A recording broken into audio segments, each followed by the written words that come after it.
दादी के हाथों का जादू और खुशबू से महकता घर, माँ की मुस्कुराहट और खाने की सुगंध। MDH गरम मसाला, क्योंकि हर रिश्ता है स्वाद से जुड़ा। नमस्कार, मैं हूं सैयद सुहेल और आप देख रहे हैं आपका नंबर 1 शो ये भारत की बात है। उम्मीद करते हैं आप सभी पूरी तरह से फिट होंगे और बहुत बहुत सेहतमंद होंगे।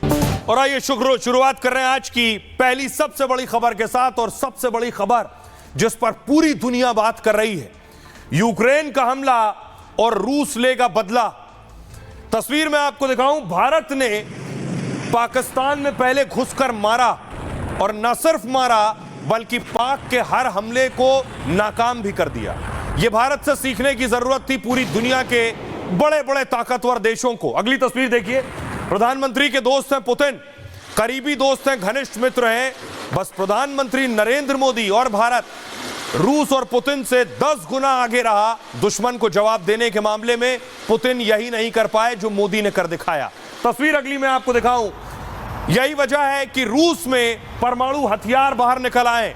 ये रूस ने तस्वीरें जारी की हैं। रूस पर जो यूक्रेन ने हमला किया उसके बाद की तस्वीरें सामने आई हैं। पुतिन के न्यूक्लियर वेपन, परमाणु बम आज सड़कों पर नजर आए।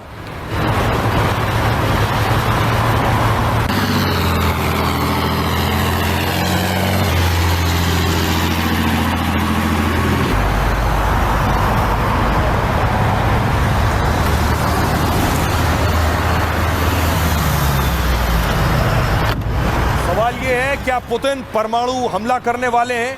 क्या पुतिन बहुत बड़े हमले की तैयारी में है? क्योंकि रूस पर जो यूक्रेन ने अटैक किया है वो इतना बड़ा हमला है जो अब तक पुतिन पर इससे पहले कभी नहीं हुआ। इसीलिए ये न्यूक्लियर वेपन सड़कों पर नजर आ रहे हैं रूस के। क्या कोई ड्रिल कर रहा है रूस? क्या पुतिन परमाणु हथियार इसीलिए निकाले हैं यूक्रेन को धमकाने के लिए, अमेरिका को धमकाने के लिए, नेटो देशों को धमकाने के लिए? जिस तरह से भारत पर अटैक किया था, ये आप देख रहे हैं आसमान में, जिस तरह जैसे ही ड्रोन अटैक पाकिस्तान के आए थे, सैकड़ों ड्रोन भारत ने आसमान में मार गिराए थे। 300 400 ड्रोन पाकिस्तान ने भारत भेजे थे, सब गिरा दिए गए। ये देख रहे हैं आप, अलग अलग शहरों में ये ड्रोन थे, भारत ने सब गिरा दिए। भारत का डिफेंस सिस्टम ऐसा था। लेकिन पुतिन पर जब अटैक हुए ड्रोन के, पुतिन रोक नहीं सके। अगली तस्वीर देखिए जरा, ये ड्रोन हमले थे जिसमें पुतिन का ये फाइटर उड़ गया। ये देखिए, धमाके की आवाज आप सुनाई दे रही है। एयरबेस पर देखिए, पुतिन के एक एक फाइटर धू धू कर उड़ रहे हैं। ड्रोन अटैक हुआ था, पुतिन रोक नहीं सके। एक भी हमला पुतिन नहीं रोक सके। भारत ने कामयाबी से ये सारे ड्रोन रोक लिए थे।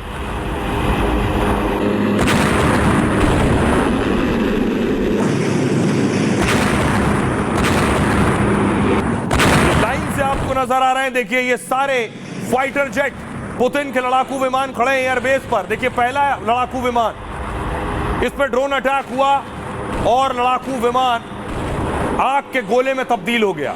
आगे देखिए, लाइन से सारे फाइटर खड़े हैं, 1 2 3 4 5 6, बताया जा रहा है 40 से ज्यादा फाइटर पुतिन के उड़ा दिए हैं यूक्रेन ने। यह पुतिन पर अब तक का सबसे बड़ा हमला है। एक एनिमेटेड तस्वीर, सांकेतिक तस्वीर मैं आपको दिखाने जा रहा हूं। इस तरह से फाइटर खड़े हुए थे बेस पर, एयरबेस पर, और देखिए खिलौने की तरह फूटते शुरू हो गए।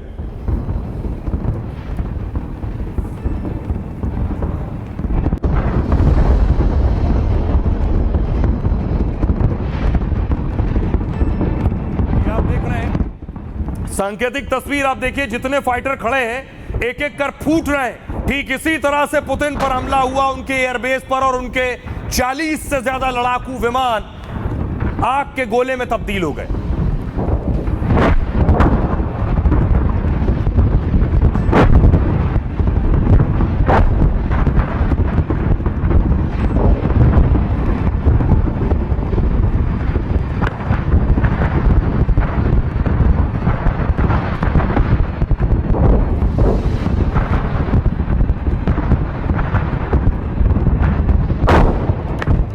अब देखिए जरा पुतिन का कितना नुकसान हुआ है। पुतिन बचा नहीं सके। अब आपको अंदाजा होगा भारत की ताकत का, हमारे एयर डिफेंस सिस्टम का, कि पाकिस्तान के सारे हथियार हमने हवा में मार गिराए। यह है पुतिन का Tu-95, जिसे यूक्रेन ने ड्रोन से गिरा दिया है, एयरबेस पर ही ध्वस्त कर दिया। अगली तस्वीर दिखाऊं, यह है रशिया का Tu-22, लड़ाकू विमान, बम वर्षक, इसे भी एयरबेस पर गिरा दिया है। अगली तस्वीर देखिए जरा, ये A50, ये जो आप A50 देख रहे हैं, ये परमाणु हथियार भी अपने साथ ले जा सकता है। ये भी एयरबेस पर मौजूद था, इसे भी तबाह कर दिया। अब मैं आपको सैटेलाइट से ली गई तस्वीर दिखाने जा रहा हूं, रूस ने जारी की है। देखिए, ये एयरबेस की तस्वीर आप देख रहे हैं, उधर डिस्ट्रॉयड TU-95 लिखा हुआ है, यानी TU-95 जो खड़े हुए थे, पहला तबाह हुआ, दूसरा TU-95, तीसरा पॉसिबल डैमेज लिखा है, मुमकिन है ध्वस्त हो गया TU-95, और उसके बाद चौथा भी। ये दूसरा देखिए TU-22 नीचे है। ये सैटेलाइट तस्वीरें हैं जो ये साबित कर रही हैं कि रूस के एयरबेस पर ये बड़े और अहम लड़ाकू विमान गिरा दिए गए। अब सवाल ये है कि ज़ेलेंस्की ने इतने बड़े हमले की प्लानिंग कैसे की कि रूस के अंदर हजारों किलोमीटर घुस गए, 4000 6000 किलोमीटर अंदर घुसकर ड्रोन से अटैक किया, और पुतिन के 40 से ज्यादा लड़ाकू विमान, बताया जा रहा है 50,000 करोड़ से ज्यादा का नुकसान हुआ। देखिए जरा, यूक्रेन ने कितना अंदर घुसकर रूस को मारा है, अंदाजा लगाना भी मुमकिन नहीं है। ये आप देख रहे हैं, पहला देखिए अटैक हुआ यूक्रेन, 4000, यूक्रेन से 4300 किलोमीटर दूर बेलाया एयरबेस पर रूस में। दूसरा अटैक देखिए, 2161 किलोमीटर अंदर डायगिलेवो एयरबेस पर। तीसरा अटैक 2000 किलोमीटर अंदर यूक्रेन से रूस में, इसका नाम है इवानोवा एयरबेस। अगला अटैक देखिए 6000 किलोमीटर अंदर अमूर एयरबेस पर। पांचवा देखिए ओलेन्या एयरबेस पर 3674 किलोमीटर अंदर। यह बता रहा है कि यह आसान काम नहीं था, लेकिन यह हुआ कैसे, यह मैं आपको बताने जा रहा हूं, और बहुत दिलचस्प तस्वीरें मैं आपको दिखाने जा रहा हूं कि क्या किया यूक्रेन ने। ज़ेलेंस्की ने दरअसल ड्रोन भेजे रूस के अंदर। तस्वीरें देखिए, ये आप देख रहे हैं, कंटेनर में ड्रोन रखे हुए ट्रक में, ये सारे ड्रोन रूस के अंदर दाखिल करा दिए, यानी रूस की सीमा के अंदर यूक्रेन के ड्रोन चले गए ट्रक में रखकर। ये देख रहे हैं, सारे ड्रोन ऐसे ही रखे थे, यानी बटन दबाते ही इन सबको उड़ जाना था। और बटन दबा, जब ये ड्रोन रूस के अंदर चले गए, बटन दबा और उसके बाद देखिए ड्रोन ऐसे उड़ने शुरू हो गए। सांकेतिक तस्वीर मैं आपको दिखा रहा हूं, इस तरह से ये ड्रोन शुरू हुए, एक साथ सारे ड्रोन उड़ गए।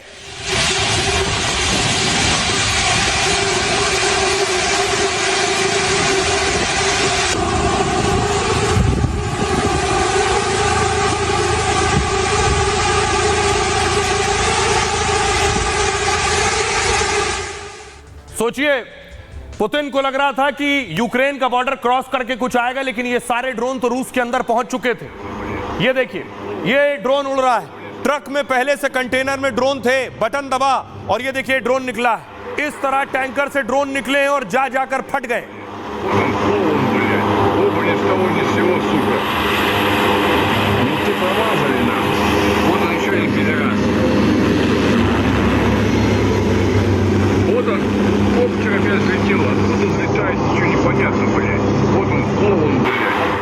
अब मैं आपको एक्सप्लेन करने जा रहा हूं बहुत शानदार ग्राफिक्स के जरिए कि आखिर कैसे यह हमला हुआ है एयरबेस पर।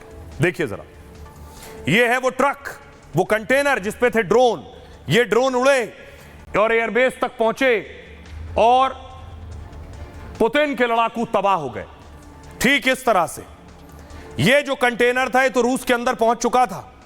यूक्रेन ने रूस पर अब तक का सबसे बड़ा हमला किया है जो मैंने आपको बताया, और यह आसान नहीं था। रूस के 41 लड़ाकू विमानों को तबाह कर दिया है। A50, TU-95, TU-22 जैसे स्ट्रैटेजिक बॉम्बर्स पर निशाना साधा है। यूक्रेन ने बेहद चालाकी के साथ इस ऑपरेशन को अंजाम दिया।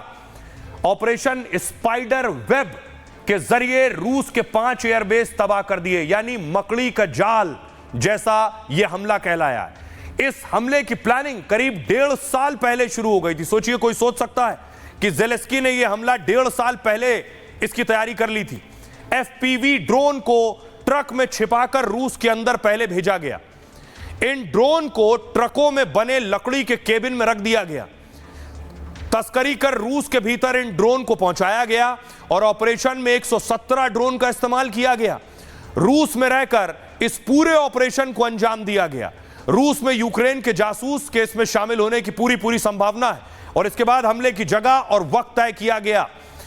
ट्रकों में भरकर रूस की सड़कों पर इन ड्रोन को निकाल दिया गया। इस तरह से रूस से ही ट्रक से इन ड्रोन को टारगेट की तरफ भेजा गया। उसके बाद रिमोट से ट्रक की छत खोल दी गई और इन ड्रोन्स को उड़ा दिया गया। यूक्रेन के राष्ट्रपति जेलेंस्की ने खुद इसको लेकर खुलासा किया है।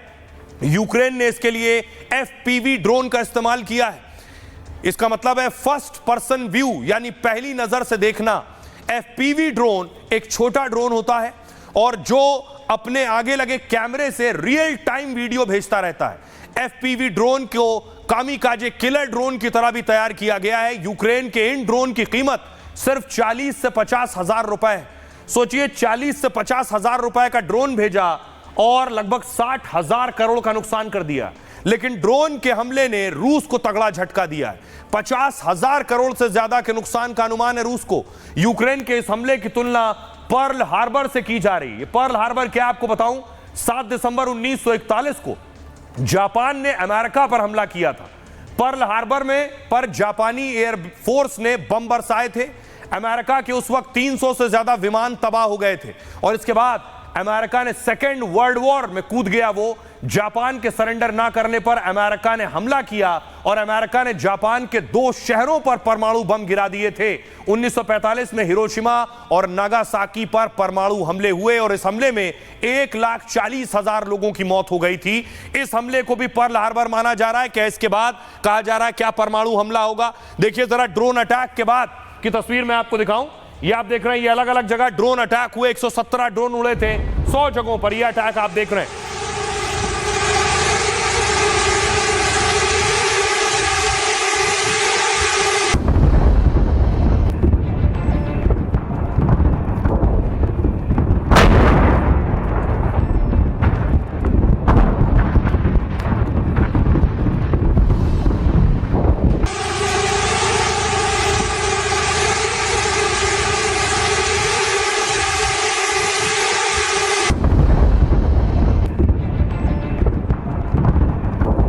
और एयरबेस पर हमले के बाद देखिए जरा हाल। 5 एयरबेस पर जेलेंस्की ने अटैक किया। पुतिन सोच रहे थे जेलेंस्की तो बातचीत कर रहा है, हम तो बातचीत की टेबल पर बैठे हैं। जेलेंस्की ने बातचीत में उलझाया पुतिन को और रूस पर एक के बाद एक अटैक कर दिया। और आपको सुनवाता हूं, सुनिए जरा इस हमले के बाद जेलेंस्की कह रहे हैं ये तो शानदार ऑपरेशन था। ये एक शानदार ऑपरेशन किया गया। 117 ड्रोन से रूस पर हमला किया। हमले में रूस को काफी नुकसान हुआ। 1.5 साल से हमले की तैयारी कर रहे थे। हमें खुफिया जानकारी मिली थी रूस बड़े हमले की तैयारी कर रहा है। कल रात लगभग 500 रूसी ड्रोन हमलावर थे। हर हफ्ते इसकी संख्या बढ़ रही है। रूस ने कैलिबर मिसाइलें भी तैयार की हैं। हम जानते हैं हम किससे निपट रहे हैं। हम अपना बचाव करेंगे। ऑपरेशन में शामिल सभी लोगों का शुक्रिया। अब सोचिए जरा, कंटेनर में ड्रोन भेजे हैं जेलेंस्की ने रूस के अंदर। सारे कंटेनर रोक लिए गए। ये रूस की तस्वीरें मैं आपको दिखा रहा हूं। जितने कंटेनर रूस में दाखिल होते हैं बॉर्डर पर रोक लिए गए। इस वक्त उन सब की चेकिंग हो रही है। इसी तरह के कंटेनर थे जिसमें ड्रोन अंदर भेजे गए हैं। एक एक कंटेनर को रोककर गहन जांच शुरू हो गई है। कुछ और ड्रोन तो नहीं भेजे गए हैं, कहीं और अटैक तो नहीं होने वाला है। अब आपको बताऊं, सवाल बड़ा बुनियादी है। सोचिए, S-400 तो पुतिन के पास है। S-400 का लोहा दुनिया मान रही है, लेकिन ये S-400 आखिर इस S-400 से भी पुतिन हमला नहीं रोक पाए। क्यों? S-400 तो भारत के पास था, सारे हमले रोक लिए। बताऊंगा फर्क क्या है, भारत ने क्या किया जो पुतिन नहीं कर पाया। अगली तस्वीर देखिए जरा, ये आप देख रहे हैं, ये S-400 का हाल। जेलेंस्की ने यूक्रेन के अब तक पुतिन के 31 S-400 तबाह कर दिए और कैसे तबाह किए ये भी आपको बताऊंगा। लेकिन सोचिए, यही S-400 भारत के पास है। भारत ने उसी एयर डिफेंस के जरिए ये सारी मिसाइलें गिरा दी। अगली तस्वीर दिखाऊं, ये आप देख रहे हैं, ये सारी मिसाइल जो पाकिस्तान ने दागी थी, उनके मिसाइल, उनके ड्रोन, भारत ने इस तरह के सारे हमले पाकिस्तान के नाकाम कर दिए और इसी एयर डिफेंस सिस्टम के जरिए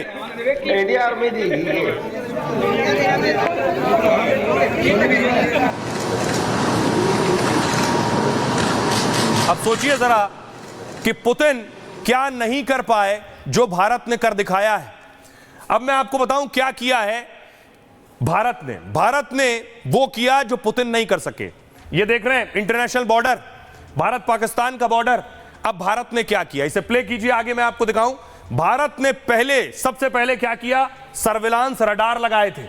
यानी ये जो बॉर्डर एरिया आप देख रहे हैं, इस पर एक रडार से नजर रखी जा रही थी कि कोई भी दुश्मन का हथियार आएगा, भारत के रडार नजर रखेंगे।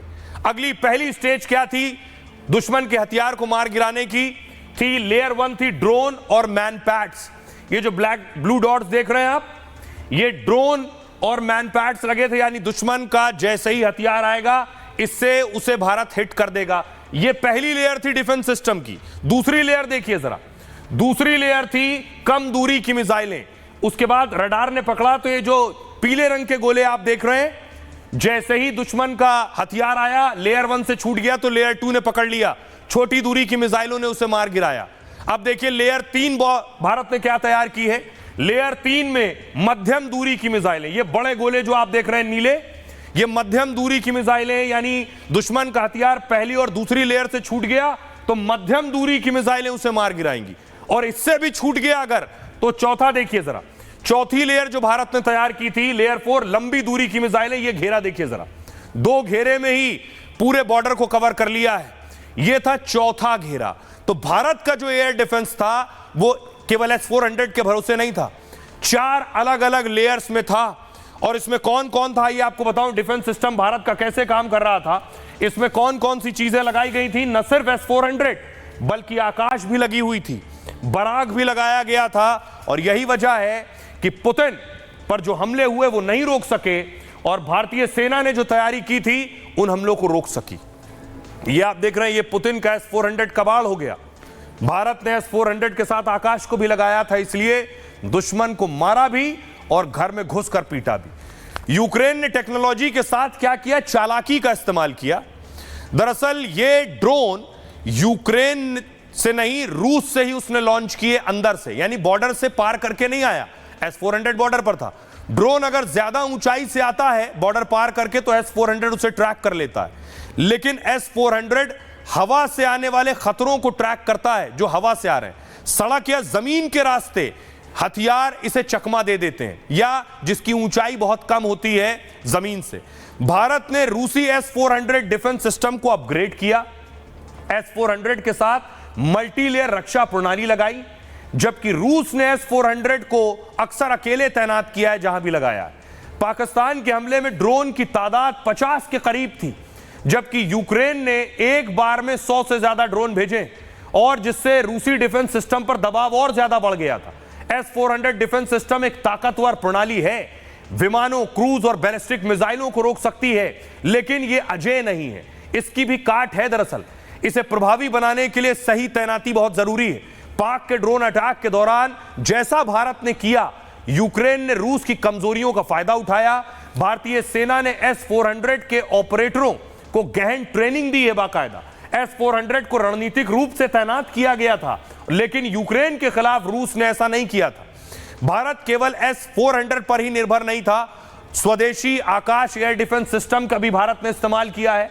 आकाश 100% सटीकता के साथ अटैक करता है। इसी ने पाक के तुर्की मेड बैरक्टार TB2 ड्रोन को बर्बाद कर दिया, और आकाश ने चीन के PL-15 मिसाइल को भी कबाड़ बना दिया।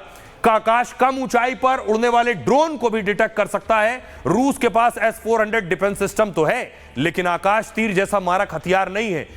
रूस के पास भी आकाश सिस्टम होता तो यूक्रेन के हमलों को आसानी से नाकाम कर सकता था। यूक्रेन ने जो पुतिन के S-400 गिराए, वो गिराए हैं उसने बड़ी चालाकी से। S-400 के जो रडार होते हैं, उसने पहले रडार को मारा, इसके एंटीना को गिराया, फिर S-400 गिराया। अब मैं आपको सुनाऊं, और उससे पहले आपको दिखाऊं कि जैसे ही पुतिन पर अटैक हुआ, पुतिन ने इमरजेंसी बैठक बुलाई। ये पुतिन की आपात बैठक की तस्वीरें हैं, वीडियो कॉन्फ्रेंसिंग और VC के जरिए बाकी के अधिकारी जुड़े हैं। आगे क्या तैयारी करनी है, पुतिन ने इस पर बात की है। सुनिए जरा बैठक के बाद पुतिन क्या कह रहे हैं। Это один из ярких символов российско-казахстанского हमारी अपनी стратегического सुरक्षा संबंधी कुछ मान्यताएं между हैं। нашими इसमें государствами स्पष्ट заключены तौर पर десятки उल्लेख है договоров о कि परमाणु соглашении हथियारों का कब और все किस сферы परिस्थिति में деятельности इस्तेमाल किया Космодрома जाना и है। города Байконур. जब भी देश के अस्तित्व पर संकट आएगा, हम निश्चित रूप से परमाणु हथियारों का उपयोग कर सकते हैं और जरूर करेंगे। Работают на повышение международного престижа. अब सोचिए जरा, मैं आपको दिखाऊं, रूस ने इस हमले के बाद यूक्रेन पर अटैक किया है और अपने सबसे ताकतवर मिसाइल से अटैक किया है। फिर से प्ले कीजिए इसे, ये तस्वीर मैं आपको दिखा रहा हूं।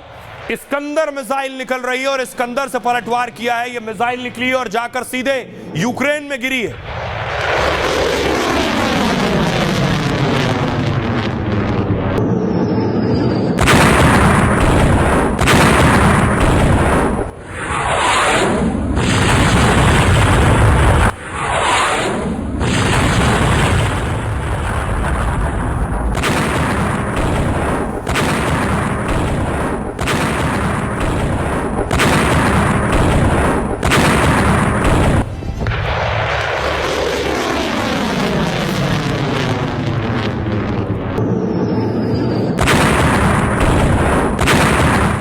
ये जो इस्कंदर आप देख रहे हैं, ये ब्रह्मोस की टक्कर की मिसाइल है। जैसे भारत ने पाकिस्तान पर ब्रह्मोस दागी और पाकिस्तान के एयरबेस तबाह कर दिए, इसी टक्कर की मिसाइल दागी पुतिन ने। आपको बताऊं खास बात क्या है, रूस और ब्रह्मोस का भी ताल्लुक है। ये इस्कंदर आप देख रहे हैं और ये ब्रह्मोस आप देख रहे हैं। इस्कंदर और ब्रह्मोस में बहुत सी समानताएं, क्या क्वालिटीज है, इसीलिए ये जब मिसाइल गिरी तो यूक्रेन का बड़ा नुकसान हुआ है। सबसे पहले देखिए इस्कंदर मिसाइल, इस्कंदर से अमेरिकी पैट्रियट डिफेंस सिस्टम जो था वो भी चकमा खा गया। यूक्रेन को डिफेंस सिस्टम अमेरिका ने दिया है। जो इस्कंदर मिसाइल है ये 6 से 7 मैक गति से चलती है। ये हाइपरसोनिक श्रेणी की मिसाइल होती है इस्कंदर। इसकी रेंज है 500 से 1000 किलोमीटर तक। छोटी और मध्यम दूरी में सटीक हमले कर सकती है ये। भारत के पास जो ब्रह्मोस है ये चीनी एयर डिफेंस सिस्टम को चकमा देने में कामयाब रही जो पाकिस्तान के पास थे। 2.8 से 3 मैक की गति से उड़ती है और ये सुपरसोनिक क्रूज मिसाइल है। ये हाइपरसोनिक है। इसकी रेंज 290 से 800 किलोमीटर है, इसकी 1000 किलोमीटर तक है। ये जहाज रोधी और जमीन पर हमले के लिए इसे खास डिजाइन किया गया है ब्रह्मोस मिसाइल को। लेकिन पुतिन ने सिर्फ इस हमले से पुतिन शांत होने वाले नहीं। पुतिन के जो फाइटर्स हैं वो आसमान में नजर आ रहे हैं।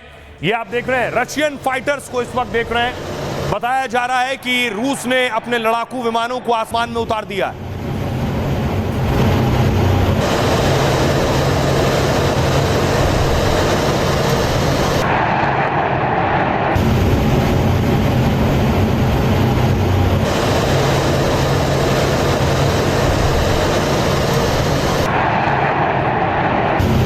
अब देखिए रूस के पास क्या विकल्प है। पुतिन ने अब तक इस पूरी जंग में अपने बड़े हथियारों का इस्तेमाल नहीं किया है। पुतिन के पास जो बड़े हथियार हैं उनके बारे में आपको बताऊं, यह है जिरकॉन मिसाइल। रूस का ये एक हाइपरसोनिक क्रूज मिसाइल है। यह मिसाइल 6835 मील प्रति घंटे की रफ्तार से जाती है और परमाणु हमला करने में सक्षम है। ये जिरकॉन एंटी शिप और ग्राउंड अटैक में इस्तेमाल हो सकती है। अगला है अवनगार्ड मिसाइल। अवनगार्ड रूसी हाइपरसोनिक ग्लाइड व्हीकल है। यह परमाणु या पारंपरिक पेलोड ले जा सकता है अपने साथ। 30 मिनट के अंदर दुनिया में कहीं भी हमला कर सकता है ये, और इसकी मारक क्षमता 6000 किलोमीटर से ज्यादा है। इसका वजन 2000 किलो है। अगली है किंजल मिसाइल, का नाम आपने सुना होगा। यह एक एयर लॉन्च बैलिस्टिक मिसाइल है और परमाणु या वॉरहेड ले जाने में सक्षम है। किंजल की अनुमानित रेंज है 460 से 480 किलोमीटर। यह मिसाइल मैक 10 की गति से उड़ सकती है। अगला है RS-28 सरमत। सरमत रूस का ICBM है, इंटर कॉन्टिनेंटल बैलिस्टिक मिसाइल। यह इतना विध्वंसक है कि इसे शैतान 2 भी कहा जाता है। इसकी रेंज 1800 से 3500 किलोमीटर तक है। यह पुतिन की वो मिसाइलें जिसका अब तक उन्होंने इस्तेमाल नहीं किया है। लेकिन क्या पुतिन इस कदर गुस्से में हैं, उनके 40 फाइटर मार दिए ज़ेलेंस्की ने, कि अब क्या वो परमाणु उतार देंगे? क्या न्यूक्लियर अटैक करेंगे पुतिन? अब इस बात के सवाल उठ रहे हैं। खुद अमेरिका के एक सेनेटर ये दावा कर रहे हैं कि जो हालात बन रहे हैं वो हालात ये हैं कि पुतिन परमाणु हमला कर सकते हैं, यह अमेरिका कह रहा है। देखिए, यह है पुतिन के न्यूक्लियर। रूस के पास दुनिया के खतरनाक हथियार शामिल हैं। पुतिन ने खुद सुपर वेपन बनाने का ऐलान किया है। 6 नए परमाणु या दोहरे उपयोग वाले हथियार बनाए हैं। इन्हें सुपर वेपन के नाम से भी जानते हैं। रूस के पास सबसे ज्यादा परमाणु हथियार हैं। 2025 तक कुल 5449 परमाणु बम थे। यूक्रेन के हमले के बाद परमाणु हमले की आशंका बढ़ी है। रूस में एटमी हथियारों का मूवमेंट शुरू हो गया है। सड़कों में एटमी मिसाइलों का काफिला नजर आया है। हमले के बाद से पुतिन ने इमरजेंसी बैठक बुलाई है और एटमी कमांड सेंटर में बड़ी बैठक हुई है। ये पुतिन ने पहले ही परमाणु हमले की चेतावनी दी थी। रूस के अस्तित्व पर खतरा तो परमाणु हमला करेंगे, पुतिन कह चुके हैं। रूस के पास सबसे बड़ा परमाणु हथियारों का भंडार भी है और अमेरिका का दावा है कि पुतिन की विनाशकारी युद्ध की प्लानिंग है। शांति वार्ता के बीच पुतिन खतरनाक हमला कर सकते हैं। रूस के 2 सेनेटरों ने ऐसा दावा किया है कि दोनों सेनेटर ज़ेलेंस्की से मिल चुके हैं। साथ ही इसके बाद दोनों ने परमाणु हमले की आशंका भी जताई है। तो क्या पुतिन परमाणु अटैक करने वाले हैं? सोचिए, बड़ा ताज्जुब है कि एक तरफ तो ट्रंप चाह रहे हैं युद्ध रुक जाए, पुतिन और ज़ेलेंस्की शांति वार्ता कर रहे हैं। इस्तांबुल की आज की तस्वीरें, तुर्की में इस्तांबुल में शांति वार्ता हो रही है। कई दौर की पहले बैठकें हो चुकी हैं अलग अलग देशों में। एक तरफ शांति की बात हो रही है, दूसरी तरफ बम गोले से धमाके हो रहे हैं। पिछले दिनों आपको याद होगा ट्रंप ने पुतिन को पागल तक कह दिया था। अब आखिर क्या होने वाला है? रूस यूक्रेन जंग पर पुतिन ट्रंप आमने सामने। राष्ट्रपति बनने के बाद से पुतिन के संपर्क में ट्रंप ने युद्ध रोकने को लेकर कई बार बात की। हाल में पुतिन से 2 घंटे तक फोन पर बात की थी, लेकिन उसके बाद रूसी हमलों पर ट्रंप नाराज हो गए। आग से खेल रहे हैं पुतिन। मैं नहीं होता तो रूस के साथ बहुत बुरा होता, ट्रंप ने पुतिन को पागल तक कह दिया था। इस पर पुतिन की तरफ से करारा जवाब आया। दिमित्री मेदवेदेव ने ट्रंप को 2 टूक कहा। पुतिन आग से खेल रहे हैं पर जवाब भी दिया कि मैं सिर्फ एक बुरी चीज के बारे में जानता हूं, वर्ल्ड वॉर 3। उम्मीद है ट्रंप समझ जाएंगे। अब यूक्रेन के ड्रोन हमलों को लेकर दावा है कि अमेरिका को पहले से हमलों की जानकारी थी, लेकिन अमेरिका ने इससे इनकार किया है। रूस और यूक्रेन के बीच शांति बैठक हो रही है। तुर्की के इस्तांबुल में यह बैठक चल रही है और ज़ेलेंस्की ने अमेरिका से रूस को लेकर जवाब मांगा है। रूस पर कड़े प्रतिबंध लगाने की ट्रंप से मांग की है। आइए आपको सुनवाता हूं जब ट्रंप लगातार पुतिन पर हमले कर रहे हैं, क्योंकि पुतिन पर जंग रोकने का दबाव बना रहे थे और पुतिन उनकी नहीं सुन रहे थे। सुनिए। रूस के राष्ट्रपति पुतिन के साथ मेरे हमेशा बहुत अच्छे संबंध रहे हैं, लेकिन उन्हें कुछ हो गया है। वह बिल्कुल पागल हो गए हैं। वह बेवजह बहुत से लोगों को मार रहे हैं और मैं सिर्फ सैनिकों के बारे में बात नहीं कर रहा हूं। सोचिए जरा, भारत पर पाकिस्तान ने ड्रोन से अटैक किया, ज़ेलेंस्की ने, यूक्रेन ने रूस पर ड्रोन से अटैक किया। ये अटैक थे जो भारत पर हुए थे, ड्रोन से अटैक। तो क्या आगे आने वाला जो फ्यूचर वॉर होगा, भविष्य की जो जंग होगी, वो ड्रोन वॉर ही होगा? अगली तस्वीर में आपको दिखाऊं। सिर्फ ड्रोन इस्तेमाल होंगे क्योंकि इसमें किसी की जान नहीं जाती है, दुश्मन का बड़ा नुकसान होता है। भविष्य की जो लड़ाइयां हैं वो ड्रोन के जरिए ही होने वाली हैं। अब इसकी कयास और ज्यादा बढ़ गए हैं। देखिए जरा, ठीक इस तरह से, क्या इस तरह से ड्रोन अटैक होंगे? भारत पाकिस्तान के बाद रूस यूक्रेन में ड्रोन वॉर हुआ। हाल में ड्रोन का इस्तेमाल और ज्यादा बढ़ गया है। पहले जासूसी के लिए इसका इस्तेमाल होता था और 1950 से 1960 में अमेरिका ने इसका इस्तेमाल किया है। इसमें पायलट्स को कोई खतरा नहीं था। दुश्मन के इलाके की निगरानी भी हो जाती है इसके जरिए। वियतनाम युद्ध में बड़ी संख्या में टोही ड्रोन तैनात किए गए। अब जंग के खतरनाक हथियार ये ड्रोन बन गए और 2000 में अमेरिका ने प्रीडेटर ड्रोन बनाया। ये ड्रोन कहीं भी सटीक निशाना लगाने में सक्षम है। ईरानी मेजर जनरल सुलेमानी ड्रोन हमले में मारा गया और अलग अलग तरह के ड्रोन हैं सबके पास। ये वाले जो ड्रोन हैं, इन ड्रोन्स में बाकायदा उस तरह के बारूद विस्फोटक भेजे जाते हैं और वो विस्फोटक वहीं जाकर जब ड्रोन गिरता है तो विस्फोटक में धमाका हो जाता है। अमेरिका के पास कई खतरनाक ड्रोन भी मौजूद हैं। MQ-9 रीपर दुनिया का सबसे खतरनाक ड्रोन है। तुर्की मेड बायरक्तार TB2 ड्रोन बेहद खतरनाक है। रूस और चीन के पास भी इस तरह के ड्रोन हैं। ईरान इजराइल ने भी एक दूसरे पर ड्रोन से हमला किया था। तो अब क्या डिफेंस एक्सपर्ट्स भी मानते हैं कि आगे की जंगें, आगे की लड़ाई ड्रोन से ही होगी? सुनिए जरा जीडी बख्शी साहब क्या कह रहे हैं। ड्रोन वॉर की तरफ बढ़ रही नहीं, बहुत आगे बढ़ चुकी है ड्रोन वॉर की तरफ, राइट। और ड्रोन्स ने तो रेवोल्यूशन इन मिलिट्री अफेयर्स करा दी है।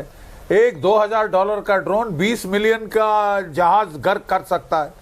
तो drone warfare is here to stay. लेकिन जो रूस में हुआ है, वो कहते हैं अगर एक ऑपरेशन जरूरत से ज्यादा सक्सेसफुल हो जाए तो बड़ा खतरा पैदा कर सकता है जो वो ऑपरेशन जीता है उसके लिए। रूस तिल में लाया हुआ है, वहां पे जो एकदम ग्रिम साइलेंस आ गया है। ये एक बहुत ही बड़ी एस्केलेशन हो गई है, जरूरत से ज्यादा बड़ी, क्योंकि रूस के जो स्ट्रेटेजिक बॉम्बर्स हैं, उनकी जो न्यूक्लियर ट्रायड का एक हिस्सा है, उस पे वार किया गया है। फर्स्ट वर्ल्ड वॉर यूरोप के पागलों ने कराई, सेकंड वर्ल्ड वॉर यूरोप के पागलों ने कराई, और अब ये सांस नहीं लेंगे, चैन नहीं लेंगे जब तक थर्ड वर्ल्ड वॉर ना हो जाए। बड़े चौधरी बन रहे हैं। अब जरा देखते हैं इनका हशर होता है क्या। और आइए खबरों में आगे बढ़ते हैं। एक और बड़ी खबर पड़ोसी मुल्क बांग्लादेश से है। जिस बात का डर था वही हुआ। शेख हसीना पर फांसी की तलवार लटक रही है, क्योंकि बांग्लादेश में शेख हसीना के खिलाफ ट्रायल शुरू हो गया है। तस्वीर में आपको अगली दिखाऊं क्या हुआ है बांग्लादेश में। शेख हसीना के आने के बाद जो बांग्लादेश के राष्ट्रपिता थे, उनके सारे इस तरह की जो प्रतिमाएं थी वो गिरा दी बांग्लादेश में लोगों ने। और अगली तस्वीर में आपको दिखाऊं अब क्या हुआ है। यह है बांग्लादेश का नोट, जिसमें आप शेख मुजीबुर रहमान की तस्वीरें देख रहे हैं। बांग्लादेश के नोट में, जैसे भारत में राष्ट्रपिता महात्मा गांधी की तस्वीर नोटों पर है, बांग्लादेश में वहां के राष्ट्रपति शेख मुजीबुर रहमान की तस्वीरें नोटों पर है। लेकिन अब जब सरकार बदल गई, यूनुस आ गए, कट्टरपंथी आ गए, नए नोट छप गए। अगली तस्वीर देखिए, यह है नए नोट, और राष्ट्रपिता की तस्वीर नोटों से गायब है। एक भी नोट में राष्ट्रपिता की तस्वीर नहीं है। बांग्लादेश की सरकार ने राष्ट्रपिता की तस्वीर ही गायब कर दी है नोट से। शेख हसीना के पिता शेख मुजीबुर रहमान। दूसरी तस्वीर, दो तस्वीरें देखिए, ये आप देख रहे हैं, ये नोट देख रहे हैं और ये नए नोट देख रहे हैं। मुजीबुर रहमान साहब की तस्वीरें अब नोट में नहीं है। यह बता रहा है कि बांग्लादेश में आखिर किस तरह की सरकार है और क्या किया गया है नोटों के साथ, और अभी क्या कुछ और होने वाला है बांग्लादेश में। यह डराने वाला है। जो मुल्क अपने राष्ट्रपिता को संभाल कर नहीं रख सकता, उसका क्या हाल होगा। तस्वीर देखिए, एक तरफ ये देख रहे हैं आप, शेख हसीना, और जो नोट है उसमें उनके पिता शेख मुजीबुर रहमान की तस्वीर है, और ये यूनुस राज में नए नोट आ गए। नए नोटों में बांग्लादेश के संस्थापक की तस्वीर हटा दी गई है। मतलब मुजीबुर रहमान साहब की तस्वीर वाले नोट अब इतिहास हो गए। बांग्लादेश के नए नोट में किसी नेता की तस्वीर नहीं है। नए नोट में हिंदू और बौद्ध मंदिरों की तस्वीरों को जगह दी गई है। माना जा रहा है कि करेंसी में बदलाव यूनुस का चुनावी प्लान है। सेना और विपक्ष के दबाव में यूनुस बांग्लादेश में चुनाव करा सकते हैं, और उससे पहले हिंदुओं की नाराजगी दूर करने के लिए मंदिर को जगह दी। अभी 1000 टका, 50 टका और 20 टका के नए नोट जारी किए गए हैं, और इसके बाद और नए नोट छपेंगे और उससे बंग बंधु हटा दिए जाएंगे, यानी शेख मुजीबुर रहमान की तस्वीर हटा दी जाएगी। बांग्लादेश में मुजीबुर रहमान को आजादी का सबसे बड़ा नायक माना जाता है, और इसलिए जैसे भारत में नोट में गांधी जी होते हैं, वैसे ही वहां बंग बंधु होते हैं। 1975 में सेना ने तख्ता पलट किया और उनकी हत्या कर दी गई बांग्लादेश के राष्ट्रपिता की। इसके बाद से कई बार बांग्लादेश की करेंसी में बड़े बदलाव हुए हैं। खालिदा की पार्टी बीएनपी सत्ता में आई तो नोट में स्मारकों को जगह दी गई। अब यूनुस की सरकार में नोट में स्मारक और मंदिरों को जगह दी गई है। लेकिन शेख हसीना के लिए मुश्किलें नहीं बढ़ रही हैं। शेख हसीना के लिए मुश्किलें और बढ़ रही हैं। क्यों? कम नहीं हो रही हैं। शेख हसीना भी भारत में है। शेख हसीना भारत में है और सुरक्षित है। लेकिन दूसरी तरफ अगली तस्वीर में दिखाऊं, वहां की एक कट्टरपंथी धड़ा जो अब तक बैन था, जिसका नाम है जमात बांग्लादेशी, उस पर से बैन हट गया। उस पर से बैन हट गया। और दूसरी तरफ शेख हसीना के खिलाफ ट्रायल शुरू हो गया है मानवाधिकार के उल्लंघन के मामले में। क्या शेख हसीना को फांसी हो सकती है? बांग्लादेश में शेख हसीना पर कानूनी शिकंजा और कस गया है। अब इंटरनेशनल क्राइम ट्रिब्यूनल ICT में हसीना पर सुनवाई हो रही है। उन पर मानवता के खिलाफ अपराध का गंभीर आरोप लगाया गया है। अगर आरोप साबित हो जाते हैं तो हसीना को फांसी हो सकती है। हसीना को आंदोलन में भड़की हिंसा का मुख्य आरोपी बना दिया गया है। आरोप है कि आंदोलन को कुचलने के लिए हसीना ने आदेश दिए थे और जिसके बाद बांग्लादेश में 1500 लोग मारे गए, 25,000 घायल हो गए। यूनुस सरकार की एक जांच कमेटी ने कोर्ट में यह चार्जशीट दायर की है। तख्ता पलट के बाद बनी यूनुस सरकार हसीना पर कड़ा एक्शन चाहती है। हसीना पर हत्या, देशद्रोह समेत 225 से ज्यादा मामले दर्ज किए गए। बांग्लादेश उनका पासपोर्ट रद्द कर चुका है, गिरफ्तारी वारंट जारी किया है और भारत से शेख हसीना को डिपोर्ट करने की मांग की थी।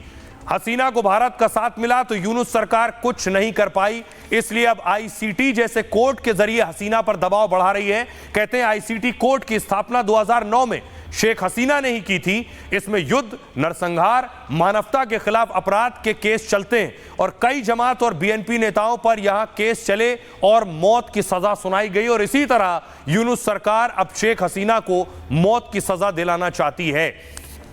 सुनिए जरा क्या कुछ कह रहे हैं विदेश मामलों के जानकार रोविंदर सचदेवा। स्टूडेंट सड़कों पे आ गए थे शेख हसीना के खिलाफ, तो पुलिस ने फायरिंग करी थी, उसमें काफी लोगों की जानें भी गई। उस केस में इसको आरोपी ठहराया गया है कि इसने वो ऑर्डर दिया तभी इतनी जानें गई। पॉइंट इसकी वो एक लॉ एंड ऑर्डर सिचुएशन हो गई थी, तो उस लॉ एंड ऑर्डर सिचुएशन को हैंडल करने के लिए जो भी ऑफिशियल्स रहे होंगे उस समय उन्होंने अपने हिसाब से कदम उठाए होंगे। बट बात यह है कि जो फिलहाल बांग्लादेश की सरकार है वो शेख हसीना के पीछे पूरी कोशिश कर रही है कि उसको वापस बांग्लादेश लाया जाए, उसके खिलाफ केसेस चलाए जाएं। तो ये इंडिकेट करता है कि बांग्लादेश की सरकार अभी भी लगी हुई है पूरे अपने जोरों कोशिश से कि शेख हसीना को किसी तरह से कटघरे में खड़ा करा जाए, उसके खिलाफ इंटरपोल के जो नोटिस निकाले जाएं और उसे भारत से वापस लाया जाए। अब देखिए बांग्लादेश में जो कुछ हो रहा है वो आपके सामने है, लेकिन भारत में जो बांग्लादेशी हैं अवैध रूप से घुस आए हैं वो गिरफ्तार किए जा रहे हैं और वापस भेजे जा रहे हैं। इस बीच खबर यह आई है कि बहुत से बांग्लादेशी और इनकी संख्या हजारों में डर के मारे कि भारत में गिरफ्तारी ना हो जाए खुद सीमा पार करके बांग्लादेश चले जा रहे हैं। जानकारी मिल रही है ऑपरेशन सिंदूर के बाद घुसपैठियों को निकालने का एक्शन तेज हो गया। देश के अलग अलग राज्यों से बांग्लादेशियों को वापस भेजा जा रहा है और वहीं कार्रवाई के डर से बहुत से बांग्लादेशी खुद देश छोड़कर भाग रहे हैं। अब तक करीब 2000 से ज्यादा अवैध बांग्लादेशी वापस चले गए। राज्यों की बात करें तो बांग्लादेशियों पर एक्शन में सबसे आगे गुजरात है। गुजरात ने पिछले दिनों अवैध घुसपैठियों पर बड़ी बुलडोजर कार्रवाई की। रोहिंग्या और अवैध बांग्लादेशियों को पकड़ने के लिए बड़ा अभियान चलाया है। इसके बाद असम, उत्तर प्रदेश और यूपी ने भी घुसपैठियों पर कड़ी कार्रवाई की है। असम और दिल्ली से तो रोज दर्जनों अवैध बांग्लादेशी पकड़े जा रहे हैं। दिल्ली के शादरा इलाके से 16 बांग्लादेशी घुसपैठिए पकड़े गए। दिल्ली पुलिस करीब 900 अवैध बांग्लादेशियों की पहचान कर रही है और पकड़ने के बाद पुलिस इन्हें बीएसएफ को सौंप रही है और देश से बाहर करती है, जबकि असम पुलिस खुद ही घुसपैठियों को नो मैंस लैंड पहुंचा रही है। यानी असम सरकार घुसपैठियों को देश से बाहर करने में तेजी में लगी हुई है। आइए खबरों में आगे बढ़ते हैं और आज की खबर आपके लिए, अगर आप ऑनलाइन खाना मंगाते हैं, ऑर्डर करते हैं और अक्सर बाहर का खाना खाते हैं तो यह खबर आपके लिए है। ऑनलाइन ऑर्डर में फंगस निकल आया है, क्योंकि ऑनलाइन जो आप मंगा रहे हैं आपको नहीं पता उनके किचन में क्या बन रहा है, कैसे बन रहा है। यह मुंबई की तस्वीर मैं आपको दिखा रहा हूं। जेप्टो ऑनलाइन बहुत से फूड कंपनीज हैं जो आप तक आकर एक फोन पर खाना पहुंचा देते हैं। अगली तस्वीर मैं आपको दिखाऊं, ये वो प्रोडक्ट है जिसमें फंगस निकला है और फंगस निकलकर सामने आने, ये देख रहे हैं आप, फंगस लग गया था। ऑनलाइन ऑर्डर देकर यह मंगवाया गया था। सोचिए, जो बिना देखे खा रहा है और फोन करके ऑनलाइन मंगवाया है तो वो तो जहर खा रहा है, अपनी तबीयत खराब कर रहा है। इसलिए ऑनलाइन ऑर्डर दे रहे हैं तो बहुत सावधान रहने की जरूरत है। अब देखिए ऑनलाइन फूड में फंगस निकला है, क्या कह रही है ये कंपनी, कैसे फंगस के बारे में जानकारी मिली। और देश में बहुत बड़ा बाजार इस वक्त ऑनलाइन खाना मंगवाने का हो गया है। जेप्टो, आजकल बहुत से लोग सामान ऑनलाइन खरीद रहे हैं। खाने पीने का सामान लोग ऑनलाइन मंगवा लेते हैं और फल मंगवा लेते हैं, सब्जी मंगवा लेते हैं, पैक्ड फूड मिनटों में आ जाता है एक फोन पर। लेकिन कई बार यह साफ नहीं होता है कि वो किस क्वालिटी का मंगवा रहे हैं। मुंबई के धारावी से हैरान करने वाला केस सामने आया है। खाद्य विभाग की टीम ने कंपनी जेप्टो के गोदाम पर छापा मारा। जेप्टो खाने पीने और राशन सामग्री ऑनलाइन डिलीवरी करती है। जेप्टो के गोदाम में खाने की कई चीजों में फफूंद लगी हुई थी। जांच में काफी एक्सपायर सामान और गंदगी की भरमार मिली है। पता चला कि यही सामान कंपनी लोगों तक पहुंचा रही थी, यानी कंपनी खराब और दूषित खाना भी डिलीवरी कर रही थी। एफडीए ने सफाई और नियम का ध्यान न रखने पर एक्शन लिया है और कंपनी के धारावी स्टोर का लाइसेंस रद्द कर दिया है। भिवंडी, बांद्रा और बोरीवली के स्टोर की भी जांच की गई है। यहां लाइसेंस तो रद्द नहीं किया, लेकिन नोटिस थमा दिया गया है। बाद में जेप्टो कंपनी ने सफाई देते हुए बयान जारी किया है। जेप्टो का कहना है कि हमारे लिए फूड सेफ्टी और हाइजीन सबसे अहम है। हमारी कंपनी ने पहले ही आंतरिक जांच शुरू कर दी है। साथ ही सर्विस को बेहतर करने के लिए सभी जरूरी सुधार कर रहे हैं और संबंधित अफसरों के साथ मिलकर हम काम कर रहे हैं। सुनिए क्या कुछ कह रहे हैं एफडीए कमिश्नर राजेश। कुछ जगह पे जो एफएसएसए के नॉर्म्स है उसके हिसाब से अगर देखा जाए तो कुछ जो फूड आर्टिकल थे उसमें फंगस जैसे था, कुछ जगह पे पानी जमा हुआ था और कुछ जगह पे जो पर्टिकुलर फूड आइटम के लिए जो टेम्परेचर मेंटेन करना होता है वो टेम्परेचर मेंटेन वगैरह नहीं किया गया था। और एक दो जगह ऐसे भी दिखाई दिए कि वो एक्सपायर्ड ये थे product. So these are some of the products. Discrepancies थी वहाँ पे जो इंस्पेक्शन में हमको दिखाई दी, जिसकी वजह से लाइसेंस सस्पेंड किया है। अब सवाल यह है कि भारत में ऑनलाइन का जो फूड बाजार है ये बहुत बड़ा है। ये दिल्ली की तस्वीर आप देख रहे हैं। जेप्टो स्टोर में जहां रेड पड़ी है, दिल्ली में हालत देख रहे हैं आप। इस तरह की हालत में स्टोर रहता है। लोग फोन करके सामान मंगवाते हैं, उन्हें नहीं पता कि किस तरह सामान रखा जा रहा है। देखिए जरा भारत में ऑनलाइन जो फूड बाजार है वो कितना बड़ा है। देश दुनिया में ऑनलाइन फूड डिलीवरी की मांग लगातार बढ़ रही है। लोगों के पास वक्त नहीं, लोग चाहते हैं एक फोन पर सामान घर तक आ जाए। समय की कमी और सुविधा की तलाश इसकी बड़ी वजह है। कई लोगों को रेस्टोरेंट या स्टोर जाना बहुत तकलीफदेह लगता है। स्टोर तक आना जाना समय और पैसे की बर्बादी लगती है। फिर खाने के लिए रेस्टोरेंट में वो इंतजार को और उबाऊ मानते हैं। इसलिए ऑनलाइन ऑर्डर और डिलीवरी को बढ़ावा मिला है। भारत में ऑनलाइन फूड का बाजार सोचिए 4000 करोड़ डॉलर का है। अगले 5 साल में ये 10,000 करोड़ डॉलर पहुंचने का अनुमान है। देश की कुल फूड सर्विस में इसकी हिस्सेदारी 15% हो गई। दुनिया में ऑनलाइन फूड का बाजार और भी विशाल हो गया। अभी दुनिया में ये 10 लाख करोड़ डॉलर का बाजार है। अगले 5 साल में 20 लाख करोड़ डॉलर तक पहुंच सकता है। हर हाथ में मोबाइल और तेज इंटरनेट ये सुविधा आसान कर चुका है। ऑनलाइन फूड से सरकार को भारी राजस्व भी मिलता है। इसलिए अगर आप कुछ ऑनलाइन मंगवा रहे हैं तो सावधानी से मंगवाएं।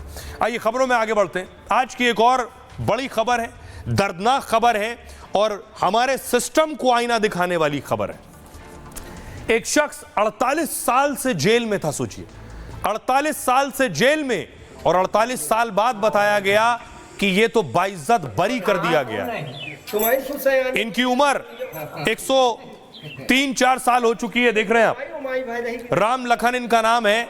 48 साल जेल में रहकर आए हैं। अगली तस्वीर मैं आपको दिखाऊं, ये राम लखन की रिहाई की तस्वीर आप देख रहे हैं। जिस वक्त उन्हें रिहा किया गया जेल से, उस शख्स के दर्द का आप अंदाजा लगाइए जो 48 साल बेगुनाह होने के बावजूद जेल में रहा हो, जिसने 48 साल जिंदगी के काट दिए जेल में और बाद में पता चला उस पर कोई दोष साबित नहीं हुआ है।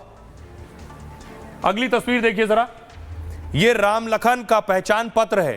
पढ़िए जरा, 4/1 और 1921 1921 का ये पहचान पत्र राम लखन का आप देख रहे हैं।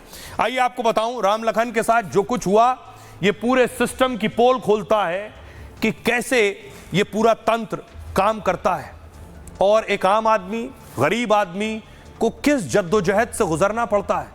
यूपी के कौशांबी के राम लखन जेल से आजाद हो गए। 48 साल जेल में काटने के बाद उन्हें आजाद कर दिया गया। इलाहाबाद हाईकोर्ट ने राम लखन की रिहाई के आदेश दिए।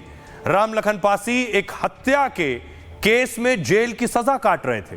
हाईकोर्ट ने आदेश में कहा, अपीलकर्ता नंबर 1 लखन पासी और नंबर 2 देशराज को रिहा किया जाए। यदि वो जेल में है तो उन्हें आजाद किया जाए। यदि जमानत पर है तो उनकी जमानत बॉन्ड रद्द किया जाए। हाईकोर्ट के इस फरमान के बाद राम लखन घर आ चुके हैं, लेकिन ये घर वो घर नहीं रहा। जब उन्हें जेल की सजा मिली थी, राम लखन की न पत्नी बची है और न गांव में कोई सगा साथी राम लखन का बचा है। राम लखन की पत्नी प्यारी 2013 में दुनिया को छोड़ चुकी है। राम लखन की 3 बेटियों में से 2 इस दुनिया को अलविदा कह चुकी हैं।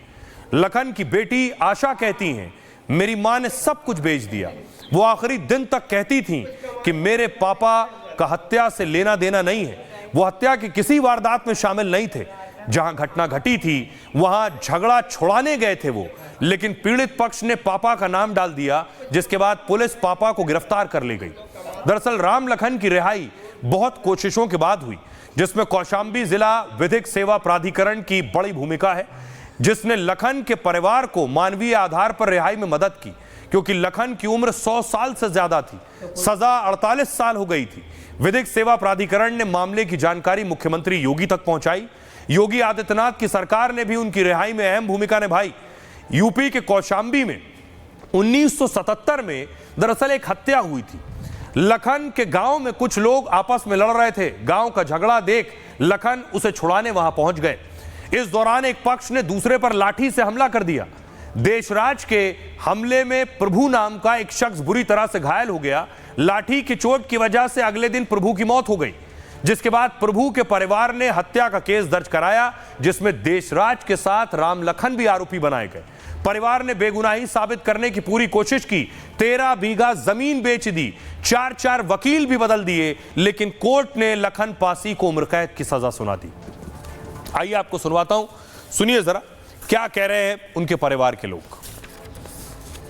किससे झगड़ा हो गया था जब आपको गिरफ्तारी? साहब हमरे यह रहा है, हमारे चाची को मारे रहे, चंदा, प्रभु, नोखई, ये 4 मारे रहे चाची के, देशराज महतारी के। तो फिर कलेसर देशराज मलेसर कल्लू, तो फिर अपन नहीं किए, फिर अपन जो है आप झगड़ा मचा दी। कर केस यही है, झगड़ा उगड़ा के ही रहे हैं। तो उधर से नहीं जी, हमको नहीं मालूम था, ये हमरे न पैदाइश किया इनका झगड़ा है। पैदाइश के पहले? हाँ, ना पैदाइश की पहले के झगड़ा है। हमको पता ही नहीं रही। अब सोचिए, आप जानकर हैरत करेंगे कि हजारों कैदी हैं, जमानत के बावजूद जेलों में बंद हैं। हजारों कैदी देश के अलग अलग राज्यों में, अलग अलग जेलों में ये कैदी बंद है। जमानत हो गई फिर भी जेलों में है। देखिए, उत्तर प्रदेश में 6158 ऐसे कैदी बंद हैं। मध्य प्रदेश में 4190 कैदी ऐसे हैं। बिहार में 3345 कैदी ऐसे हैं। महाराष्ट्र में 1661 ऐसे कैदी हैं जिनकी जमानत हो गई लेकिन जेलों में हैं। उड़ीसा में 1214, केरल में 1124 कैदी हैं। पंजाब हरियाणा में 922 और असम में 892।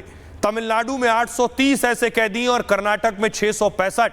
देश के हजारों कैदी जमानत के बावजूद जेल में रहने को मजबूर हैं। इंडिया जस्टिस रिपोर्ट में यह जानकारी सामने आई है। देश की जेलों में 24,000 से ज्यादा कैदी हैं जो जमानत मिलने के बाद भी जेल में बंद है। सोचिए, 24,000 संख्या है। ये कैदी जमानत की राशि जमा नहीं कर पा रहे हैं सिर्फ, जिसके चलते उन्हें जेल में रहना पड़ रहा है। जेलों में बंद ऐसे कुल कैदियों की संख्या 24,879 है। इसमें सबसे ज्यादा यूपी, एमपी और बिहार से हैं। आइए खबरों में आगे बढ़ते हैं और अब बात एक आसमानी आफत की। क्या हालात हैं? बाढ़ से असम से अरुणाचल तक तबाही देखने को मिल रही है। जो तस्वीरें आई, सबसे पहले सिक्किम की तस्वीर दिखाऊं। सिक्किम में देखिए, तीस्ता नदी तबाही लेकर आई है। इस तबाही की तस्वीरों से आपको अंदाजा होगा, ये जहां तक पानी का बहाव जाएगा वहां तबाही ले जाएगा।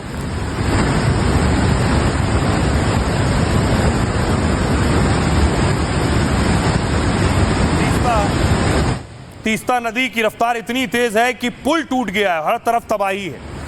एक और तस्वीर मैं आप दिखाऊं, शातेन सिक्किम की है। सेना कैंप बह गया है। ये पूरा सेना का कैंप था यहां जो बह गया है। इसमें कई जवान की मौत भी हो गई है। अगली तस्वीर देखिए जरा, सिक्किम की तस्वीर आप देख रहे हैं। जान जोखिम में डालकर पुल पार कर रहे हैं। पानी का बहाव देखिए जरा, लगातार बढ़ता जा रहा है।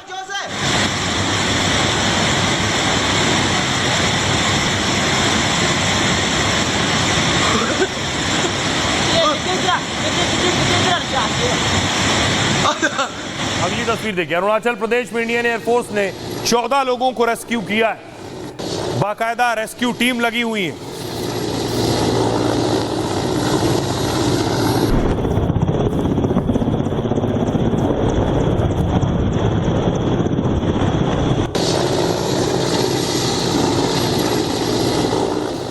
तो रहिए, आज की एक और बड़ी खबर है।